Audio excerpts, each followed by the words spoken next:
এই দেখো বন্ধুরা, এই মিনু এখন বসে বসে এই রোদের মধ্যে মশলা মারছে। প্রচন্ড রোদ চারদিকে প্রচন্ড রোদ, এই দেখতে পাচ্ছ প্রচন্ড রোদ। আর রোদের মধ্যে এই যে বসে বসে এখন এই যে মিনু মশলা মারছে। কারেন্ট নেই, কারেন্ট চলে গেছে, নাহলে মিক্সারে করে মশলা মারতো। এই যে দেখো কিভাবে মশলা মারছে, একটু দেখাও মশলা মাটাটা। এই দেখো মিনুর মশলা মাটা, এইভাবে গ্রাম্য পদ্ধতিতে মশলা মাটে।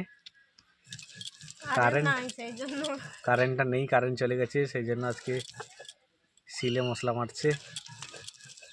এইখানে আমার তখন একটা কাঁটাটা ঢুকে গেছিল, এখন জ্বালা করছে। তাই কিন্তু অন্ধকার আসছে, রোদটা দিচ্ছে এদিকে। কত রোদ দিচ্ছে, ঘেমে গেছে।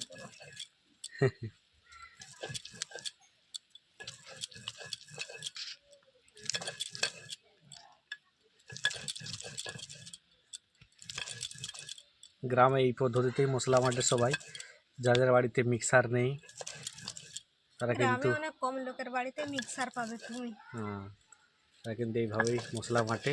হয়ে গেছে আমার পাতা, আর বেশি গুঁড়ো করতে হবে না, তরকারি হলেই হলো, তাই না? গুঁড়া হয়ে গেছে।